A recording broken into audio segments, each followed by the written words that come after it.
Finally, we managed to record a data-driven Formula One holiday special. The idea is, as you maybe still know from your childhood, having a TV show shortly before you get the presents, whoever they will bring, Santa Claus, Christkind, Klaus Reyes, to shorten a little bit the waiting time because not much to do. Your parents preparing the big meal or family meeting, whatever. So that's a little bit what we are doing today.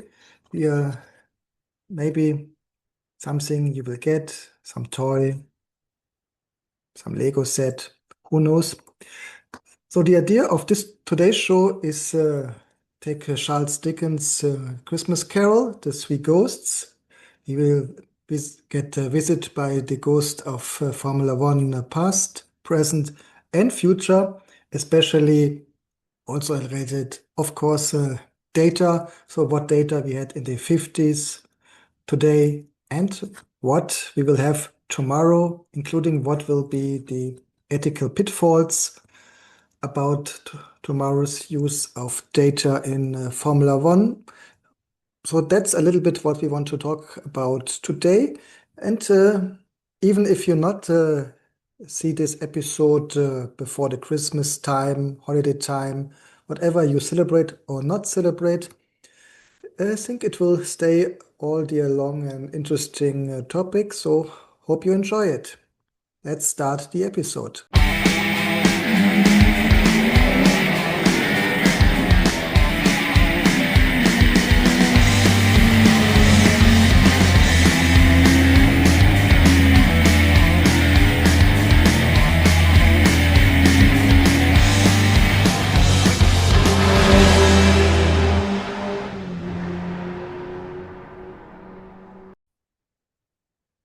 Hello, good morning, good afternoon, or good evening, depending on what part of the day you're watching this new episode of Data Driven Formula One. My name is Patrick Henz, and I have the pleasure to welcome you to our first holiday special. You see, the topic aligned with the Christmas Carol, Charles Dickens, The Ghosts of Formula One, Past, Present, and Future. Hope you enjoy this topic, independent if you are waiting for Christkind, Santa Claus, Los Reyes, or whomever may bring you something, or maybe even nobody will bring anything, or you're watching it months later in summertime. Nevertheless, I think it will be a quite interesting topic as we have a view back to the beginning of Formula One, and of course always aligned with the question what data we have in the past, today, tomorrow. It's quite cold outside, no snow as on the image I'm showing you. Nevertheless, good time. Maybe you take another Glühwein and let's start and wait for our first visitor, the ghost of Formula One past. Imagine we are back in the 1950s. We have small teams, small workshops. People are working on the cars, getting them ready for the next season. Maybe a Christmas tree in the back as in the image. And that's a little bit the setting for our first topic, and we welcome the ghost of Formula One past. So some points to consider when we analyze data and Formula One in the beginning. Early Formula One data practices. We had manual stopped lap times. You can imagine the iconic scene when a new Formula One driver went to Maranello to get a seat for next season. He had, of course, been invited to take some lap times, and in many cases, Enzo Ferrari himself had the stopwatch in his hand to see how fast the new driver is. And due to the legend, every time Enzo Ferrari told his colleagues to tell the new driver not the real lap time, but put 1 or more seconds on top to to be a little bit use this a little bit for negotiations, contract negotiations, salary, etc., but also to motivate the new driver to telling them you're not as fast as you think, you can do more, and the next time risk maybe a little bit more to go faster. Again, do this due to the legend, something which we saw, for example, also in the Enzo Ferrari movie. Later on, stopping lap times had been done many various times by the driver's wife or girlfriend. Also here we have some iconic photo with the girlfriend in the pit and the stopwatch. So this was the data in the past before we had automated stopping stopping lap times, automatic timing, etc. Another source of data input had been the feedback from the driver, the gut feeling. So important after taking some laps, the driver spoke with the mechanics, telling them, I perceive it like this, I think it's like that. And this was practically the first kind of sensors for the engineers to change something on the car, so quite subjective, etc. Data scarcity had been a human connector, as there had been no independent source, no computers, no automatic timekeeping. So both had to both had to rely on each other. The driver relied on the mechanics, and the mechanics had to rely on the feedback which they received from the driver. As we are in the holiday season, Christmas time, at some point related ethics here. When data was minimal, responsibility was personal because you had to be accountable for what you're telling the other side. And because at the end, it was not only a question of the team's success, but also, of course, uh, um, reducing the risk of fatal accidents, as we saw them unfortunately still a lot in the 1950s. Some examples about this, Stirling Moss, you see here a photo from 1958. Stirling Moss had a very close and dynamic relationship with his engineers, a partnership built on mutual respect, technical curiosity, and communication. Unlike many drivers of his area, and we will see another example later on, Moss did not just drive the car, he collaborated deeply in its setup and development, often acting as a bridge between the intuitive art of driving and the precise science of engineering. He would discuss details such as gear ratios, suspension stiffness, and fuel mixtures, often in the engineer's own languages. Mechanics said he could feel when a wheel was slightly out of balance or when brake bias shifted, and he'd be right.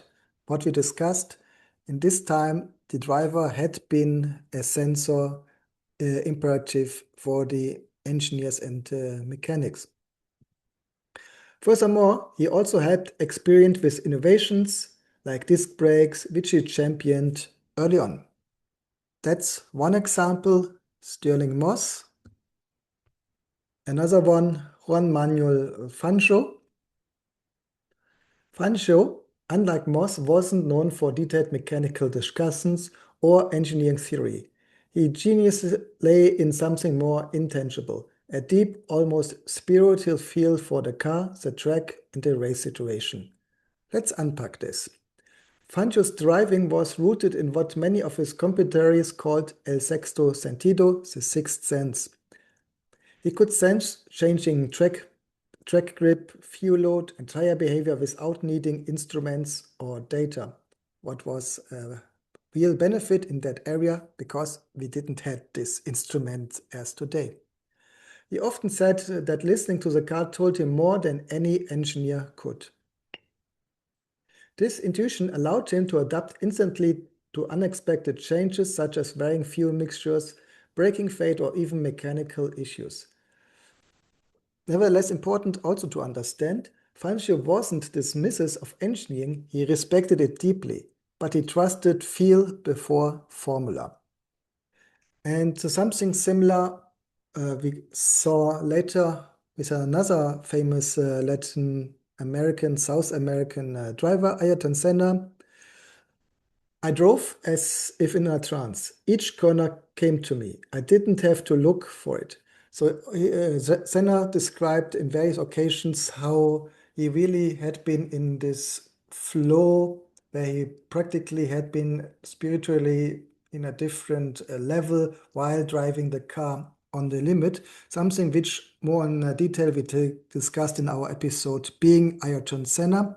So here you see, and the both drivers, Fangio and Senna, have a little bit a different mindset.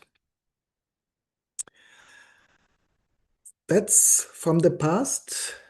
And let's get ready for our visit of the ghost of Formula One present. As you see on the image today, 2025, the teams are not the small ones, small workshops, garage teams, but all race teams from the biggest to the smallest are professional companies, professional organizations, hundreds of employees using data science, artificial intelligence, and everything perfectly structured. So this is today's reality in a highly professionalized sports like Formula One. You have to understand modern Formula One as data symphony, real-time telemetry, artificial intelligence simulation, and predictive analytics.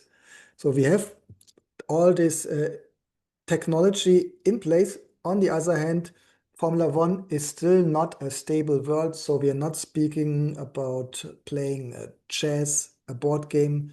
The environment of Formula One is still highly unpredictable. Even the weather, the next 10 minutes, it's not sure to predict. So we have all technology, but you still need human experience, maybe the feeling from the driver, the feeling from the engineer, um, to make a perfect strategy together.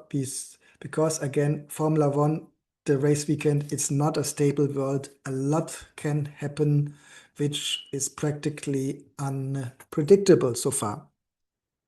That's why the human-machine collaboration is imperative. We have to use data, we have to use artificial intelligence to predict various race outcomes depending on different scenarios.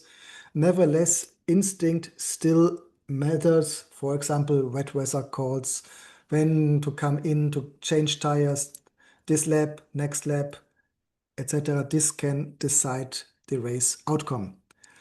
Different question, data ethics and privacy. Who owns driver biometric data? We get hundreds, we have 100 sensors on the car, but also on the human, not only in Formula One, also in football or soccer, as you call it in the US. You can have the data vests where you get a lot of real-time data, not only from the machine, but also now from the driver. So one important question, for what purpose we can use the driver's data, just for the race itself, but also this may have impact on contract negotiations. We may sell the data, for example, for the next Formula One official licensed video game. Yes or no? Can we give it to the press, whatever? Who has ownership about your data? Is it the driver or is it the team? This is something where we have discussions in the legal and compliance world today, and maybe also different countries may come to different conclusions. The behavioral angel, pressure to perform under constant measurement, and this is a cost of transparency. In the 1950s, maybe there wasn't even a live coverage of the sport, but you just saw a resume some days later in the news, in the sports program, at the movies. But it wasn't today always live coverage or live coverage with having all the different cameras which you can choose from, or having access to real-time data. And the problem, so in the past we had, let's say, mystical figures like Juan Manuel Fangio, El Maestro. We don't know how and when he decided where to brake, how to accelerate, etc., how he took his decisions inside the car. But now we may see, besides the camera, also the data. We can maybe can listen between the communication. So the drivers today are much more transparent in the race, and of course also outside the race, as they have also to cover their Instagram channels, for example, because fans want to know more and more about their idols. So it's a pressure to be also on social media and open yourself, including your private life, your training session. So here the rise level of transparency lead to a psychological pressure in sports, but also in your own company maybe. Also here, reflection and gratitude. Sometimes we have to pause the noise to value the human behind the algorithm. So not just look on the data, don't just look on Instagram, where sometimes you get, a fake reality. Forget all about this and just appreciate a Formula One driver, an engineer, mechanic, etc. Because we have independent, if in the biggest or smallest team, a lot of highly motivated people, humans who do this mostly out of passion, because yes, the drivers get high salaries, but there are a lot of engineers which have a good salary, but it's not for the money while they are doing this, but they are humans, and most of them, maybe all, do it for their love for the sports and their passion. Okay, ready for the last visitor of today, the ghost of Formula One future. You see here already an image, and we also discussed it in earlier episode. I remember, for example, Lewis Hamilton said that for many in the future, it may not be possible to start karting or even compete in smaller racing leagues because it's became much too expensive, which may exclude a lot of talent in motorsports.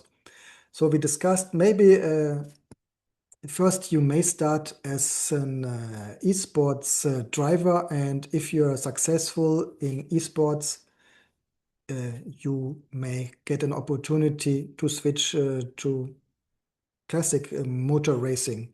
Also, for example, I remember in COVID-19 we had esports Formula One, and interesting, especially the younger driver which had been successful in Formula One, they had been also successful in virtual Formula One. So it seems that also as the race cars become more and more a fast computer, a lot of sensors, things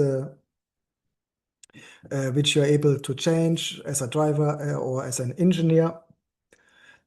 It seems that driving a car physically and virtually becomes quite similar, and that's why maybe a question for the future, maybe not next year, not in 5 years, but in 10 years, maybe young talents can start with simulated race esports. And if they are really great there, they get an opportunity and also become a fast Formula One driver, which is something which we may consider. And something not completely new, we also have today digital twins, meaning we have a digital model of the Formula One car, which we can simulate in all different ways and also drive on a simulated racetrack. Uh, and maybe due to cost reduction in future, this may be limited or regulated. We will see what the future will bring us. Predictive ethics, AI designing driver strategies, even personalities. And this is a topic like some months ago, I had the pleasure to discuss a little bit at a compliance event at the South American Football Association or Confederation, the CONMEBOL. Question in Formula One, we already saw autonomous race leagues, so where we have like IndyCar Formula racing cars driving on racetracks. And this with AI, with sensors, AI programmed, for example, by university students. Will this be the future? I think not. But on the other way, we want to have human drivers in the cars because Formula One. Why we love Formula One? Because it's always a human story about victory, tragedy. So we want the human drivers. And besides that, I think the human driver will be superior to an autonomous driver still for many, many years. But what could be replaced is, of course, the people responsible for the race strategy, similar to the coach at a football team outside, taking the decisions where to put my players, uh, what should be the setup, what should be the strategy when to switch players, etc. This is similar to a stable world in soccer, football more than in Formula One, but theoretically this should be possible also in Formula One, having an AI deciding about race strategy, when drivers should come in, how to set up the cars, etc. Something very similar as we already know from the Formula One manager games, where you have as a player have the role of a Formula One team manager and play against the other teams, where the other team managers are managed by an algorithm. So here we have already inside the virtual reality AI managing Formula One teams, and something which in future could be done directly also on the racetrack. Of course, here are the limitations. Formula One is still highly unpredictable, so a human may still be superior to the machine. On the other hand, an AI would take decisions which have a high impact on humans, for example, the drivers, and not only in the race, but may have also an impact at the end on the income of the driver, on the salary. And due to actual AI regulations in many countries, this would be a deviation to law, as machines are not allowed to take decisions over human employees, especially if it has a higher impact, for example, like salary, career, etc. So from an ethical but also a legal side, it's something which I assume we will never see in Formula One. On the other hand, we have to think more and more also about sustainability. So we're linking the sport to our planetary responsibility, like biodiversity, carbon, circular tech, etc. This is what a task for all companies, all individuals, and of course also a task for Formula One in the future. This may include that someday we switch to electric drives. Yes, no, I mean, of course, we all love, well, not all, but most people love, of course, the sound of the engine, maybe also the smell of the gasoline. But not only because of sustainability, but maybe at some point an e-drive becomes more powerful than a conventional engine.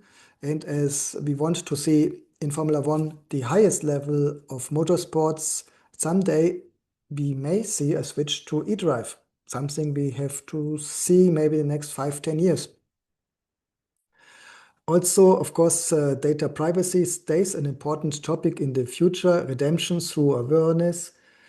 We have to use data wisely, not blindly, meaning AI checks for patterns in the data, but if there's a statistical pattern, we still need the human experience knowledge to understand what is the cause of the relation. Or maybe there's no direct relation but between A and B, but there's an unknown C or D which influence the measured relation between A and B. So again, using data, yes, but wisely, not blindly. Not always the first conclusion is the correct conclusion. And perhaps the gift of data isn't prediction, but understanding. Here you see the already mentioned Formula One Manager 24. In the actual version, if you have it on your computer, it looks already photorealistic. We have the real drivers. So again, the topic, what kind of personal data for ethical and legal purpose I'm allowed to include into a video game. Besides this, again, you see here the different virtual drivers are managed by a virtual team manager, meaning theoretically it's not that far away. The next step, having a virtual team manager also managing real human drivers. Theoretically possible, again, ethically, legally, I would say it's not something what we want to see, so not something I think where the sports will develop to. Some words from Lewis Hamilton, someone maybe the most active driver at the moment, also related social and environmental topics. And he was asked related Sebastian Vettel. And here I'm quoting here Sir Lewis Hamilton. I mean, I'm always supporting Seb.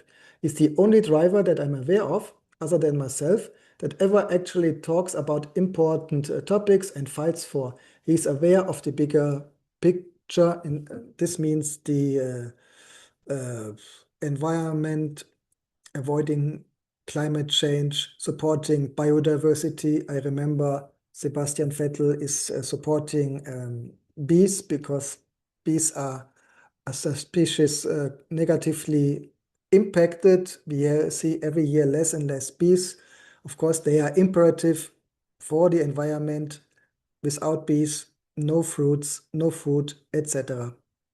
And look, we are in Brazil, where the heart of the earth really is in the Amazon, or the lungs of our earth. And it's devastating to read how much is being destroyed day by day. This is from the interview before the Brazilian Grand Prix 2025. But climate change continues to be a real topic and something that we really need to all be aware and focus on. Not for us older people, but more so for the younger generation.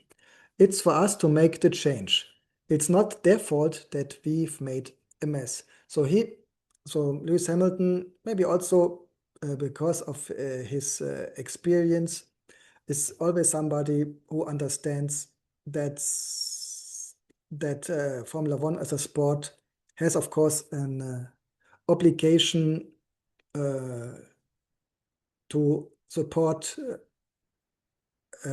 having a change, reducing the negative impact of the sports, or let's say of humans in general on environment, because it's at the end it's not about saving the planet, but saving ourselves. Because I don't have to tell you, Earth can survive without humans, but not humans without the planet. So that will be a topic which is already important today, because this interview was taken today, or better said, yesterday. But this will become still more relevant in the future, and we will see how Formula One can support um, with the change. And that was the visit of the ghost of Formula One future. And I hope before we continue with our lives, maybe we continue with the holiday celebrations, we reflect a little bit on this, and uh, think also how we can change ourselves, what we can do as an individual um, to support society, environment, and of course, we have an idea a little bit where our beloved sport came from, how the history shaped the sport today, and also where history shaped the sport tomorrow, together with the changes which we see in society. Some final words. In the end, Formula One is a mirror of how far we have come, how we measure ourselves, and how we dream. The past teaches humility, the present demands responsibility, and the future invites imagination. Merry Christmas, or whatever you celebrate or not celebrate, and may your data always be driven by purpose. Okay, folks, that's really it. And again, quite cold outside. Maybe you still want to visit one of your local Christmas markets, as we have in Germany, but also other parts of the world. Maybe something hot to eat and to drink. Maybe later on it will start snow. It will start to snow.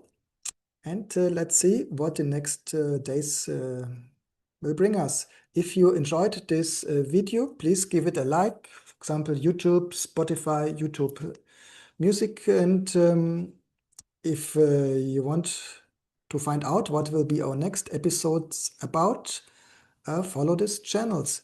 Thank you. Bye bye.